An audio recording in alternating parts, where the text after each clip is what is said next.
berjuang membela agama mati, mengkhianati dan menjual agama mati. Berani mati, mati. Takut mati.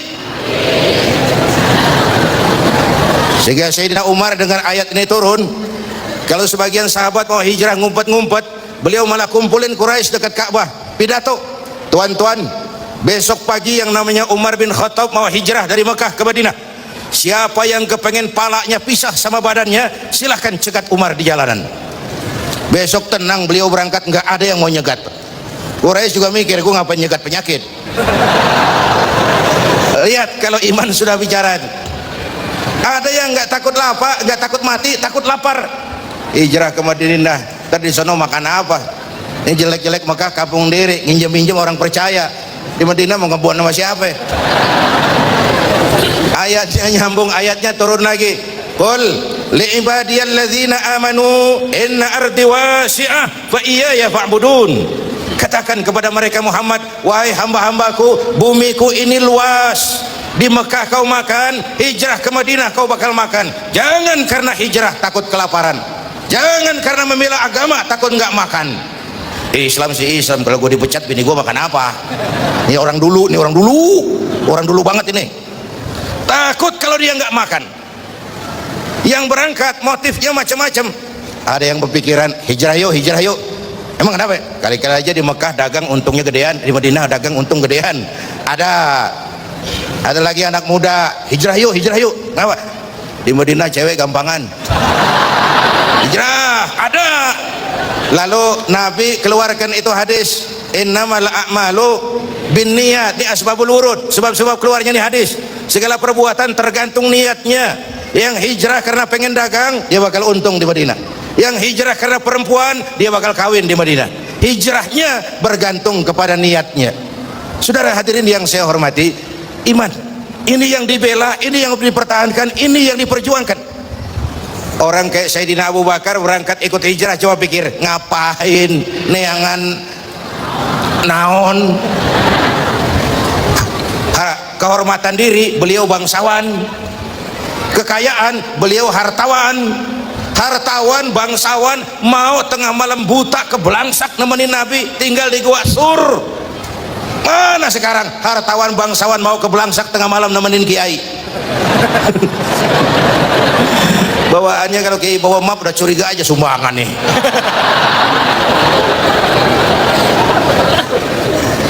Semangat ini yang perlu kita angkat ke permukaan. Kerelaan berkorban, kemauan untuk berbuat karena panggilan iman. Kalau iman sudah bicara, kebahagiaan batin yang muncul. Kalau batin bahagia, penderitaan badan nggak berasa. Itu semangat hijrah.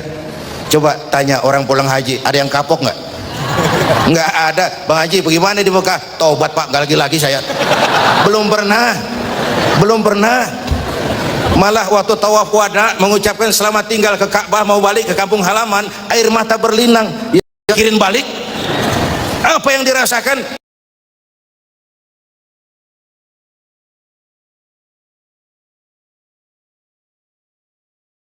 Bahagia, penderitaan badan nggak terasa. Itulah hijrah. Semuanya terasa ringan. Ini yang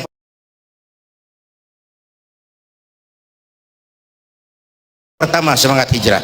Yang kedua, hijrah itu apa? Yang kedua, hijrah ini perjalanan membangun ukhuwah. Orang-orang Makkah yang ke Madinah disebut muhajirin. Orang Madinah yang menyambut kedatangan orang Makkah dinamakan Ansor. Bagaimana sikap orang Madinah menyambut kedatangan orang Makkah? Apa pakai tolak pinggang? Orang Makkah, kamu kesini pendatang ya, jangan macam-macam di sini, tak celurit sampean. Apa begitu? Enggak tuh. Masing-masing pada nyari saudara, masing-masing nyari teman.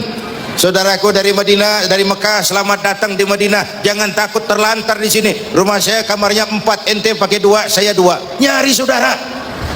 Datang yang lain, saudaraku dari Mekah, selamat datang di Madinah. Jangan takut lapar di sini. Kambing saya 4, ente pakai 2, saya 2. Nyari saudara. Datang lagi yang lain, saudaraku, semua cari saudara. Apa jawab orang Mekah? Terima kasih saudaraku, kami akan lebih senang kalau ditunjukkan kemana jalan ke pasar, agar kami bisa berusaha dan hidup nggak jadi beban bagi yang lain. Yang satu mati-matian mau nolong, yang satu berusaha agar hidupnya nggak jadi beban bagi yang lain. Cakep nggak hijrah? Cakep nggak?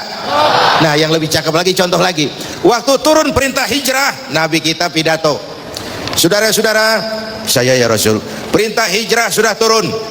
Lalu bagaimana ya Rasul? Berangkat kamu duluan ke Madinah. Tuhan, kapan ya Rasul? Belakangan. Kata apa belakangan? Enakan bareng.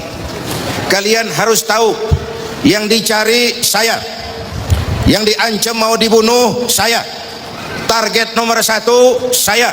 Kalau kita hijrah bareng-bareng, kita bakal dikejar-kejar terus. Tapi kalau kamu berangkat duluan, insya Allah kamu akan sampai dengan aman dan selamat. Kenapa? Karena saya yang diuber-uber tetap bertahan di Mekah. Mekah bahaya, berangkat kalian ke Madinah, selamatkan dirimu. Nih baru pemimpin. Enggak mentang-mentang turun perintah hijrah terus ngepak koper, udah ya gue duluan ya, jaga diri masing-masing ya. Enggak, umat dulu diselamatin. Kalau rakyatku lapar, aku orang pertama yang harus merasakan lapar. Kalau rakyatku kenyang, biar aku orang terakhir yang merasakan kenyang. Itu pemimpin. Kita rindu pemimpin-pemimpin seperti yang dicontohkan oleh baginda Rasulullah sallallahu alaihi wasallam. Dari dunia sampai akhirat beliau cinta kita. Dari dunia sampai akhirat beliau belain kita. Umumnya kan orang kalau mau jadi pemimpin zaman sekarang kan kampanye. Ya, mau jadi wali kota kampanye, mau jadi bupati kampanye, mau jadi gubernur kampanye, mau jadi anggota DPR kampanye. Umumnya kan kalau kampanye mah lagunya merdu-merdu. Ya, lagunya merdu, cerita soal pendidikan gratis, soal mudahnya pengobatan, soal lapangan kerja. Udah jadi mah. Yaitu kalau baru-baru mah rajin baca ayat kursi, dapat kursi lupa ayatnya kan, dapat kursi lupa sama ayat. Saudara-saudara, karena hijrah membangun ukhuwah, ayo jaga kesatuan, persatuan, kerukunan dan kekompakan. Amin. Karena hijrah mempertemukan Ansar dan Muhajirin. Unzur kaifa akhar rasulu bainal muhajirin wal ansar. Bagaimana Rasul mempertemukan, mempersaudarakan Ansar dan Muhajirin. Dilepaskan manusia dari ras diskriminasi, dilepaskan manusia dari ikatan darah dan diikat dengan nilai-nilai akidah. Hadirin yang saya cintai, ini sudah rangkuman. Pertama, intan paling mahal, mutiara paling berharga adalah iman. Jaga baik-baik, wariskan kepada anak-anak kita. Biarin zaman berubah, akidah jangan goyah. Boleh masa berganti, keyakinan jangan mati. Karena iman kita hidup, untuk iman kita berjuang, dalam iman kita ingin kembali menghadap Allah Subhanahu. Satu. Yang kedua, kalau kita mau menang, kita harus kuat. Kalau kita mau kuat, kita harus bersatu. Untuk bisa bersatu, hidupkan semangat silaturahmi. Itu intisari ringkasan dari almarhum Panglima Besar Sudirman. Tidak ada kemenangan kalau tidak ada kekuatan. Tidak ada kekuatan kalau tidak ada kesatuan dan persatuan.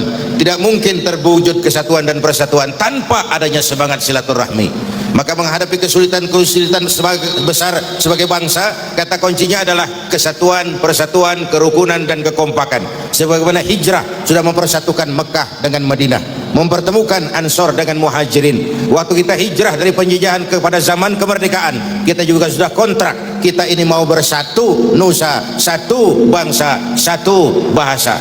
Itu harus kita jaga baik-baik. Yang ketiga, di bulan Muharram ini ada amalan-amalan yang sangat dianjurkan. Pertama, memperbanyak istighfar. Memperbanyak istighfar. Wa ma kana Allahu mu'adzibahum wa hum yastaghfirun. Allah tidak akan turunkan bencana selagi di tengah mereka masih banyak orang-orang yang istighfar. Ada hadis qudsi, Allah enggak jadi mau marah karena melihat 3 perkara. Suyukhan rukka, wasibyanan rutta, wa bahaiman rutta. Orang-orang tua yang tengah malam sujud sambil berlinang air mata, itu yang meredam murka Allah. Allah mau marah nggak jadi ngelihat masih banyak yang begitu itu. Orang-orang yang tengah malam sujud sambil berlinang air mata. Yang kedua, bayi tanpa dosa masih menyusu, suci, bersih, belum ternoda sedikit pun. Yang ketiga, bahaiman rutta, binatang ternak melata mencari makan, lingkungan hidup masih terjaga keasliannya. Orang-orang tua tengah malam sujud, bayi-bayi tanpa dosa masih menyusu. Yang sekarang kita lihat bagaimana musibah nggak mau nambah, ngamalin hadisnya terbalik. Yang disuruh orang tua tengah malam sujud, bayi tanpa dosa nyusu. Ini sekarang bayi tanpa dosa dibuang ke tempat sampah gara-gara orang tua tengah malam nyusu. Ini terbalik ngamalin hadisnya.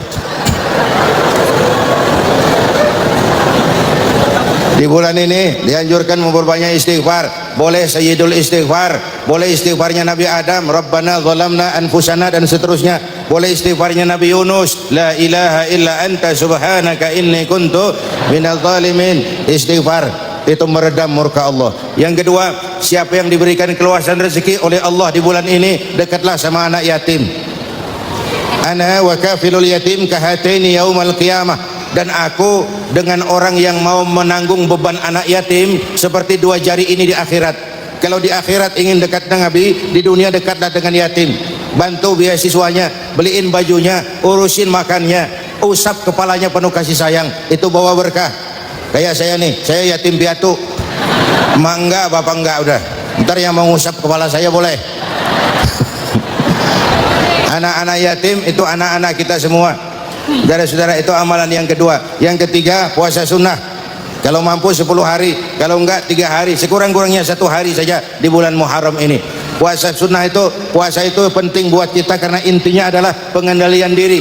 Yang halal pun kalau belum waktunya jangan. Itu puasa tuh, disiplinnya cakep bener. Biar halal kalau belum waktunya jangan. Kan puasa begitu Ramadan, coba lihat. Tempe halal habis maghrib. Tahu halal habis maghrib, disiplinnya luar biasa. Air kelapa halal habis maghrib. Bini sendiri halal Habis maghrib. habis taraweh. Kirain habis maghrib.